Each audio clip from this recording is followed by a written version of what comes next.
So hi guys, this is Gautam Raya and welcome back with another video. So today আজকে আমরা tag question সমাধান করব। কিছু বিগত সালের কিছু বুক নিয়ে আলোচনা করব। তো এবং প্র্যাকটিসের মাধ্যমে আমরা রুলস গুলো জানার চেষ্টা করব। তো এখানে আমি বেশ যেটা নিয়েছি ঢাকা বোর্ড এমন একটি প্রশ্ন নিয়েছি, অর্থাৎ যে প্রশ্নটা নিয়েছি সেটা হচ্ছে বিগত ঢাকা সাল 2020 ঢাকা বোর্ডে 2020 সালে এসেছিল এবং যশোর বোর্ড 2009 এসেছিল। এখানে আমরা প্রশ্ন দেখতে পাইতেছি। প্রথম প্রশ্নটি হচ্ছে let's have a walk outside the farm. তো আমরা জানি লেটাস বা লেটস দিয়ে শুরু হলে ট্যাগ কোশ্চেনের অ্যান্সার হয় শ্যালই। শ্যালই হবে অ্যান্সার। তো খেয়াল রাখবো, আমরা যদি লেটাস কোনো sentence let let us let us and let's দিয়ে যদি শুরু হয় এর ট্যাগ কোশ্চেন হবে শ্যালই। তো মোটামুটি এই প্রশ্নটা প্রতিবারেই আসে। তো সেক্ষেত্রে আমরা সবাই খেয়াল রাখবো, যদি কোনো ট্যাগ কোশ্চেন করার সময় পুরো সেন্টেন্স লেটাস বা লেটস দিয়ে শুরু হয়, অর্থাৎ লেটাসের সংক্ষিপ্ত রূপ হচ্ছে লেটস।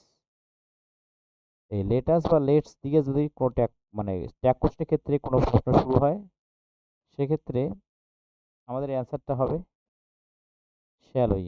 ওকে, তারপর হচ্ছে বি নাম্বার প্রশ্ন। আমরা এক নাম্বার প্রশ্ন উত্তরটা করে ফেললাম। বি নাম্বার প্রশ্ন, I am in the habit of walking every morning. তো আই অ্যাম, সেখানে সাবজেক্ট হচ্ছে আই, তাহলে এটা প্রনাউন হবে আই হবে, এবং সাহায্যকারী ক্রিয়া হিসেবে অ্যাম আছে। যেহেতু নেগেটিভ করতে হবে, তাহলে অ্যাম নটকে আমরা আর এন হিসেবে করব। অ্যাম নটকে সংক্ষেপে আর এন লেখা হয়। তো যেহেতু অ্যাম আমরা আই আই অ্যাম দেওয়া আছে, তাহলে আমরা অ্যাম নটের সংক্ষিপ্ত রূপ আমরা কি লিখব? আর এন্ড। অ্যান্সারটা কি হবে? অ্যান্সার হবে আর এন্ড আই। আমরা চাইলে আরও একটা অ্যান্সার করতে পারি, অ্যাম নটকে সংক্ষেপে এন্ড লেখা হয়। ঠিক আছে, এন্ড দিয়েও আমরা উত্তর করতে পারতাম। ওকে, তো প্রশ্ন number C, morning entertain us with fresh air. তো মর্নিং হচ্ছে সকাল, সকালকে সাধারণত বস্তু হিসেবে তুলনা করা হয়, তাই এটা কি হবে? ইট। যেহেতু যে জিনিসগুলো সাধারণত ধরা যায় না, অর্থাৎ we can't touch, this kind of thing will be considered as a thing. এই ধরনের বিষয়গুলো সাধারণত বস্তু হিসেবে তুলনা করা হবে, চিন্তা করা হবে, এবং এর প্রণয়ন হিসেবে আমরা ইট ব্যবহার করব। ওকে, এবং এখানে ভার্ব হচ্ছে ইন্টারটেন্স, যেহেতু ইন্টারটেন্স হচ্ছে এখানে ভার্ব, এবং এর সাথে কি দেওয়া আছে? ভার্বের সাথে এস বাই এস দেওয়া আছে। যদি এস বাই এস দেওয়া আছে, তাহলে আমাদের ডাস নিয়ে আসতে হবে, অর্থাৎ ডাজ হবে। এবং যেহেতু হ্যাভদক আছে, আমাদের নেগেটিভ করতে হবে ডাজেন্ট, অর্থাৎ doesn't is the correct answer. Okay, so প্রশ্ন নাম্বার হচ্ছে ডি, হচ্ছে নো ওয়ান। নো ওয়ানের প্রনাউন ফর্ম হচ্ছে দে। আমি একটু বলে নিতে চাই, শান্ত। নো যুক্ত, সেটা no, no plus noun, noun, কিংবা এভরি প্লাস নাউন। তারপর হচ্ছে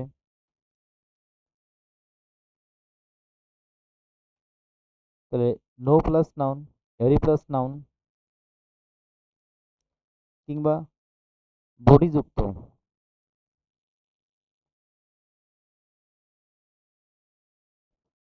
বডি যুক্ত ওয়ার্ড, বডি যুক্ত ওয়ার্ড। ঠিক আছে, এমন ওয়ার্ডগুলোর প্রোনাউনটা সাধারণত দে হয়। এটা খেয়াল রাখবা তোমরা। আমি কি বললাম? No plus noun, every plus noun, তারপর কি বডি যুক্ত যে ওয়ার্ডগুলো আছে, আরো হচ্ছে ওয়ান যুক্ত ওয়ার্ডগুলো। আমরা আমরা আবার অনেকে শুধু ওয়ান মনে করব না, যে শব্দগুলোর সাথে সাথে ওয়ান থাকে এমন ওয়ার্ড হচ্ছে, যেমন সামওয়ান, এরকম কিছু ওয়ান যুক্ত। আর বডি যুক্তর ক্ষেত্রে কি আছে, সামবডি। এমন ওয়ার্ডের ক্ষেত্রে মানে ওয়ার্ড যদি কি হয় সাবজেক্ট হিসেবে বসে, অর্থাৎ এই প্রোনাউনগুলো কি হবে, এদের পরিবর্তে সাধারণত আমরা দে ইউজ করব। ওকে, তাহলে এখানে যেহেতু নো ওয়ান আছে, মানে কি ওয়ান যুক্ত, তো এখানে অবশ্যই অ্যান্সারটা কি হবে, দে হবে। এবং শুড হচ্ছে মডাল ভার্ব, এখানে সাহায্যকারী ক্রিয়া দেওয়া আছে, তাই শুড দিয়ে আমরা উত্তরটা করব। ওকে, এবং নাবোধক কেন করব না, যেহেতু নো হচ্ছে একটি নেগেটিভ ওয়ার্ড, সো এই জন্যে নাবোধকটা আমরা করবো না, নেগেটিভ করবো না, অ্যান্সার পজিটিভ হবে। Okay, so question number E, have a try to form this habit of morning walk. ঠিক আছে, আর চেষ্টা করো, হ্যাভ এ ট্রাই, ঠিক আছে, অর্থাৎ এটা মেন ভার্ব দিয়ে শুরু হয়েছে, যেহেতু মেন ভার্ব দিয়ে শুরু হয়েছে, এটা একটা ইম্পারেটিভ সেন্টেন্স, তাহলে এর অ্যান্সার হবে will you. Okay, will you, চাইলে আমরা ওন্ট ইউ লিখতে পারবো, উইল ইউ বা ওন্ট ইউ। ওকে, তো এটা কোন রুলস, এই রুলসটা আমি একটু বলে দিই, তোমাদের সুবিধা হবে। ইম্পারেটিভ সেন্টেন্সের ক্ষেত্রে যে নিয়মটা হচ্ছে, মেন ভার্ব দিয়ে শুরু হয়, অর্থাৎ ভার্ব দিয়ে, যে সেন্টেন্সগুলো সাধারণত ভার্ব দিয়ে স্টার্ট হবে,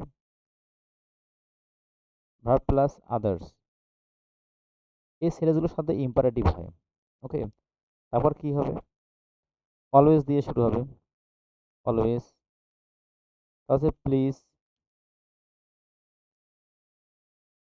প্লিজ দিয়ে শুরু হবে এমন সেন্টেন্স, কাইন্ডলি,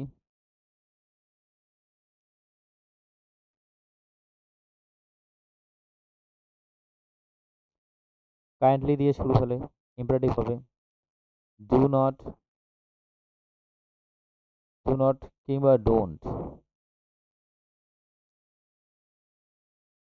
এই শব্দগুলো দিয়ে যদি কোনো সেন্টেন্স শুরু হয়, নেভারও হয়, নেভার, এই ওয়ার্ডগুলো দিয়ে যদি কোনো সেন্টেন্স শুরু হয় তাহলে তাই ইম্পারেটিভ সেন্টেন্স হয়। পাশাপাশি আরেকটা বিষয় আমরা দিতে পারি, সেটা হচ্ছে লেটস, লেট দিয়ে ইম্পারেটিভ সেন্টেন্স হয়, তো সেটা হয় ইম্পারেটিভ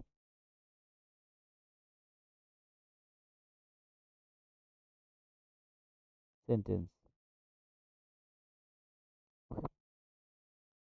তাহলে ইম্পারেটিভ সেন্টেন্স হয়।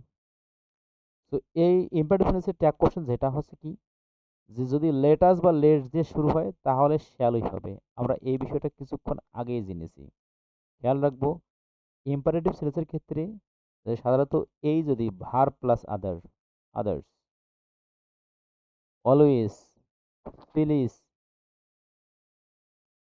এই বিষয়গুলো দিয়ে যদি কোনো সেন্টেন্স শুরু হয়, আমি আবার বলতেছি, ভার্ব প্লাস আদার্স, অর্থাৎ ভার্ব দিয়ে কোনো সেন্টেন্স যদি শুরু হয়, অলওয়েজ দিয়ে শুরু হয়, প্লিজ দিয়ে শুরু হয়, কাইন্ডলি দিয়ে শুরু হয়, ডু নট দিয়ে শুরু হয়, ডোন্ট দিয়ে শুরু হয়, নেভার দিয়ে শুরু হয়, কিংবা লেট দিয়ে যদি কোনো সেন্টেন্স শুরু হয়, তাহলে এই ধরনের বাক্য বা সেন্টেন্সগুলো হবে ইম্পারেটিভ সেন্টেন্স। তো ইম্পারেটিভ সেন্টেন্সের যে ট্যাগ কোশ্চেনের নিয়মটা, সেক্ষেত্রে হচ্ছে লেটাস কিংবা লেটস দিয়ে শুরু হলে শ্যালই হবে। ওকে, যদি কি শুধু কি হয়, লেটস এবং লেটাস বাদ দিয়ে অন্যান্য বিষয় দিয়ে, অর্থাৎ ওয়ার্ড দিয়ে যদি সেন্টেন্সটি শুরু হয়, যেমন মেন ভার্ব দিয়ে শুরু হবে, অলওয়েজ দিয়ে শুরু হবে, প্লিজ দিয়ে শুরু হবে, কাইন্ডলি দিয়ে শুরু হবে, ডু নট বা ডোন্ট দিয়ে শুরু হবে, নেভার দিয়ে শুরু হবে, কিংবা লেট দিয়ে শুরু হবে, বাট এরপর আস থাকবে না, তাহলে সে সেন্টেন্সের উত্তরটা হবে উইল ইউ। যেমন আমি বলি যে গো দিয়ার, এই সেন্টেন্সটা একটু দেখো আমরা, ঠিক আছে, গো দিয়ে, লেটস গো দিয়ার, সো এটা ভার্ব দিয়ে শুরু হয়েছে। ওকে, ভার্ব দিয়ে শুরু হয়েছে, তার মানে অ্যান্সারটা কি হবে, যে ভার্ব মেইন ভার্ব দিয়ে যদি শুরু হয়েছে, so this is an imperative sentence, so এর ট্যাগ কোশ্চেনটা হবে উইল ইউ বা ওয়ন্ট ইউ। ওকে, এরপর যদি যে অলওয়েজ,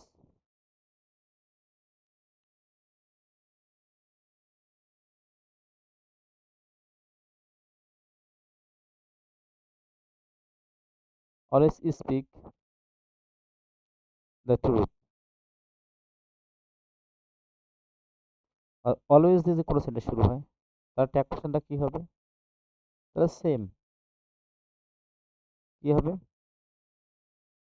উইল ইউ হবে অ্যান্সার।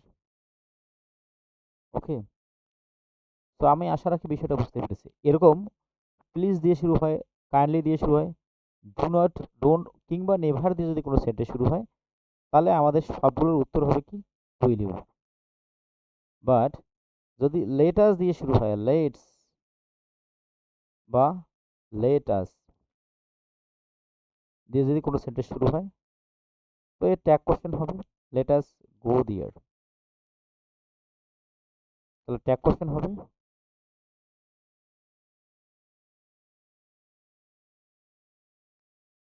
Shall we.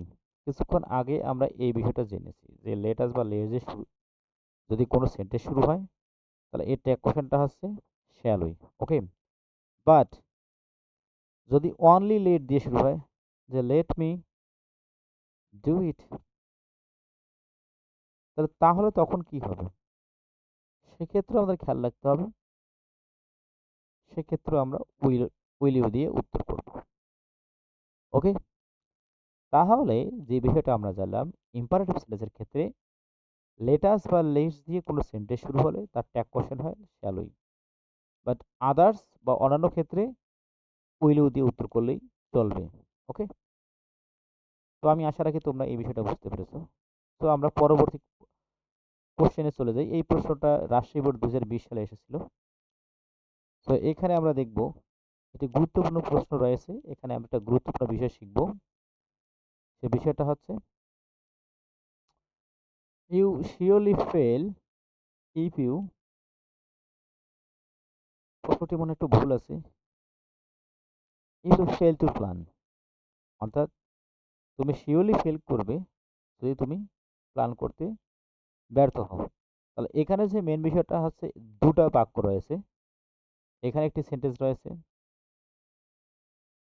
আবার পরে একটি আবার সেন্টেন্স রয়েছে, অর্থাৎ এই সেন্টেন্সে দুটি ক্লোজ আছে, এবং একটা বিষয় দেখা যাচ্ছে এখানে একটি সাব অর্ডিনেট কন্ডিশন রয়েছে ইফ।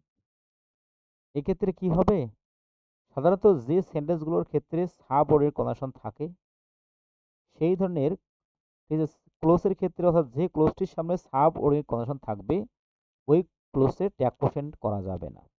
কি করতে হবে, অপর ক্লোজ অর্থাৎ প্রিন্সিপাল ক্লোজে ট্যাগ কোশ্চেন করতে হবে।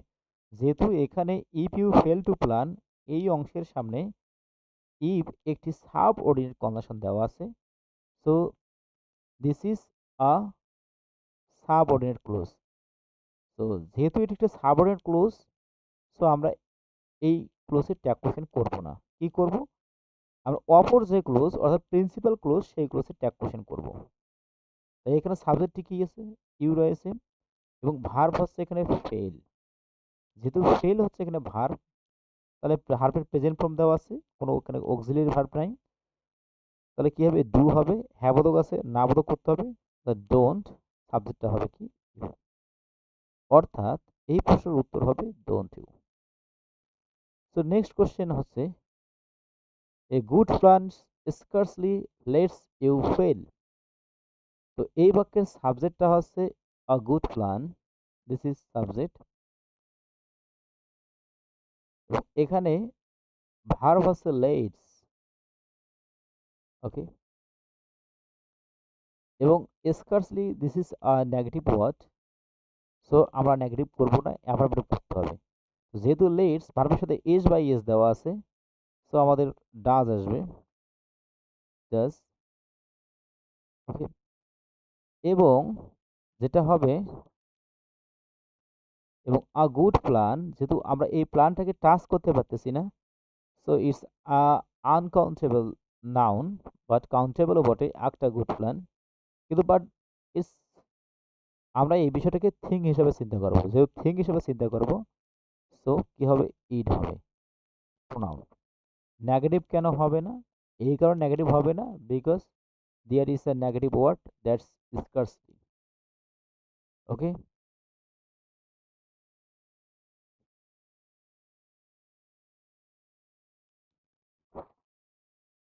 সো প্রশ্ন number C, great people. So great people, people এখানে একটা প্লুরাল সাবজেক্ট রয়েছে, তো এর প্রোনাউনটা অবশ্যই দে হবে। এবং এখন আমরা সাহায্য করে ক্রিয়া কুড, এখানে ডু আছে, আমরা অনেকে একটু ভেজালে পড়ে যাই বা অনেকে বুঝতে পারি না যে পাশাপাশি দুটি সাহায্য করে ক্রিয়া, যদিও এখানে ডু এই ভার্বটি সাহায্য করে ক্রিয়া নয়, এটি একটি প্রিন্সিপাল ভার্ব, এখানে এই বাক্যের মধ্যে ডু হচ্ছে প্রিন্সিপাল ভার্ব। তো অনেকে আমরা ভুল করে বসি এবং আমরা চিন্তা করি যে কুড রয়েছে আবার ডু রয়েছে, এক্ষেত্রে আমরা কোনটিকে গ্রহণ করব? পাশাপাশি দুটি অক্সিলারি ভার্ব দেখা গেলে খেয়াল রাখতে হবে দ্বিতীয়টি হচ্ছে প্রিন্সিপাল ভার্ব এবং প্রথমটি হচ্ছে অক্সিলারি ভার্ব। তো এখানে আমরা তাহলে কুড দিয়ে উত্তর করব, তার মানে অ্যান্সারটি হবে কুড। কুড দিয়ে নেগেটিভ কেন করব না?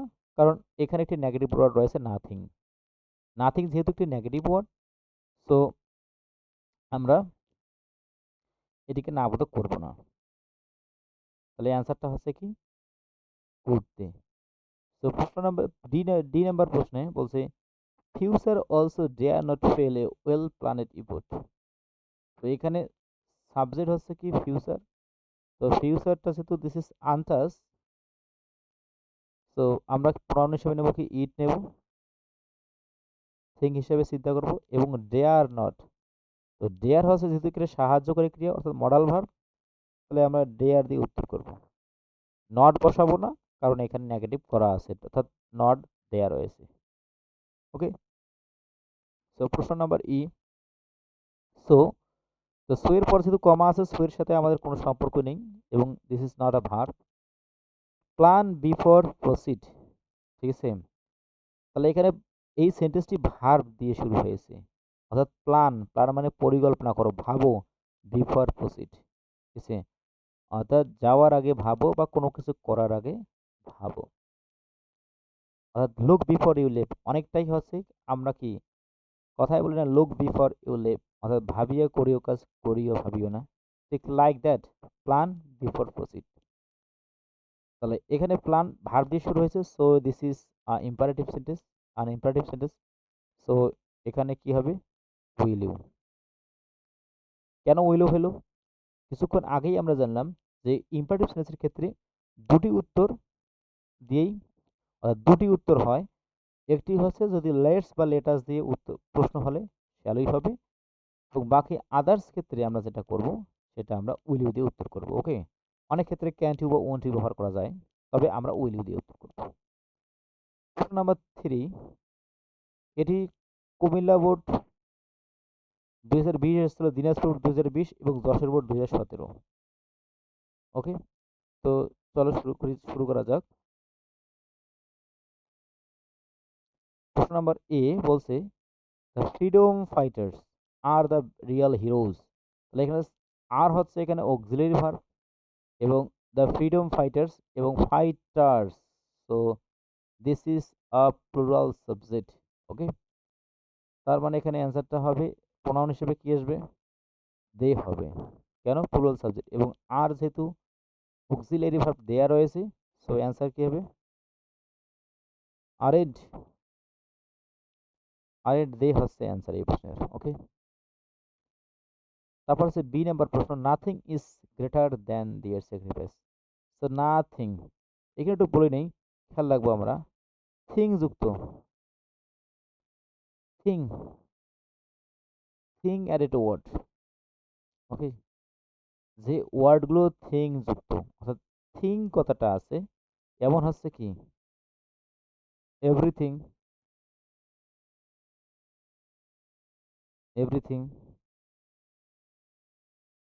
সামথিং, ম্যানিথিং, তারপর নাথিং।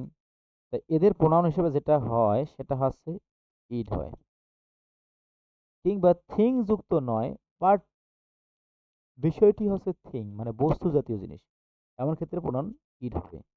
আরেকটা বিষয় বলি যে uncountable noun, uncountable noun, uncountable noun, material noun,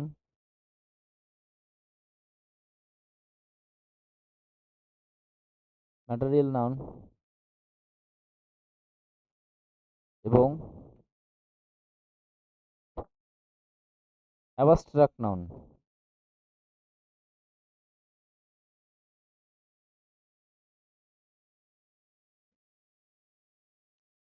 abstract noun এদের প্রোনাউন ইট, অলওয়েজ ইট।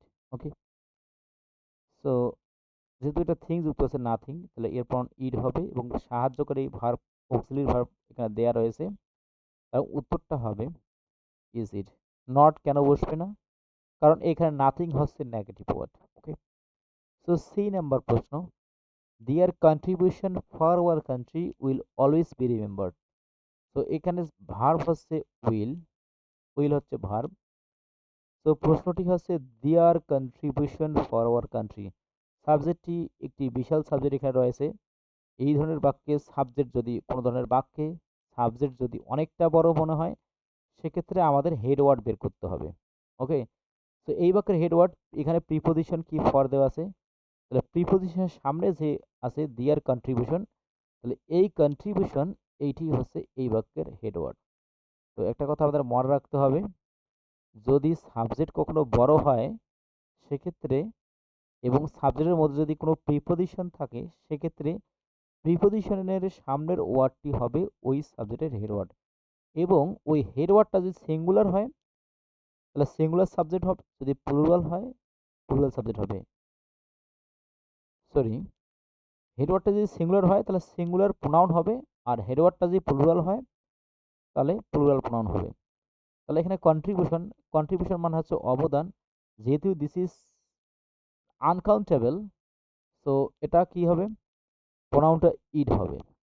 ওকে, এবং ভার্ব হচ্ছে এখানে উইল, তাহলে উইল নটকে সংক্ষেপে কি লেখা হয়, ওন্ট লেখা হয়। তার মানে এখানে প্রশ্নের উত্তরটা হবে ওন্ট ইট। ওকে, তো আমি আশা রাখি তোমরা বিষয়টা বুঝতে পেরেছো। এখানে সবচেয়ে একটা গুরুত্বপূর্ণ বিষয় আমরা যেটা জানলাম সেটা হচ্ছে অনেক ধরনের বাক্যের সাবজেক্টগুলো বড় হয়।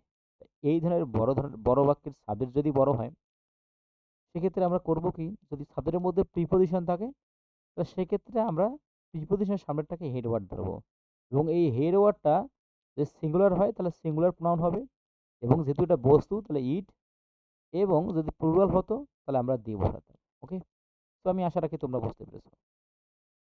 তো প্রশ্ন নাম্বার ডি, উই শুড, তাহলে এখানে উই দেওয়া আছে, শুড নেভার এবং অক্সিলারি ভার্ব দেওয়া রয়েছে। তো এটার উত্তরটা খুবই সোজা হবে, তাহলে শুড, শুড উই, এটা হচ্ছে উত্তর। নেগেটিভ হবে না, কারণ নেভার নেগেটিভ ওয়ার্ড দেওয়া রয়েছে। সো ই নাম্বার প্রশ্ন, এভরি সিটিজেন, কিছুক্ষণ আগে আমরা যেটা জেনে আসলাম যে এভরি যুক্ত, এভরি যুক্ত,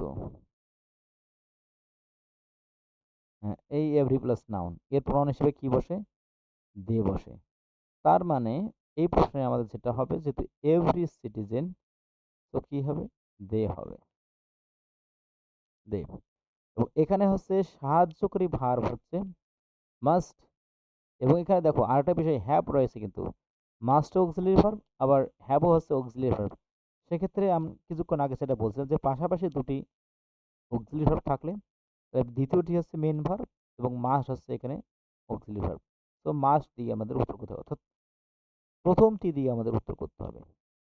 তো মাস্ট। এখন প্রশ্নটা হচ্ছে নেগেটিভ হবে কিনা। তো যেহেতু there is no any negative word, so we must make into negative, তাহলে স্ট্যান্ড উই হচ্ছে এই প্রশ্নের উত্তর। মাস্ট এন্ড উই না, sorry, must and they, must and they. তো আমি আশা রাখি তোমরা এটা উত্তরটি বুঝতে পেরেছো। তো আজকে আমরা মোটামুটি বেশ কয়েকটি ট্যাগ কোয়েশ্চেন দেখলাম এবং আমরা রুলস ধরে ধরে সেগুলো বুঝলাম। তো আশা রাখি তোমাদের এগুলো অনেকটাই কাজে আসবে। তো এর পরবর্তীতে তোমাদের আগামীতে অন্য কোনো একটি প্র্যাকটিস পার্ট নিয়ে আবার দেখা হবে। সেই পর্যন্ত আমি গৌতম রায় বিদায় নিচ্ছি। তোমাদেরকে সবাইকে ধন্যবাদ।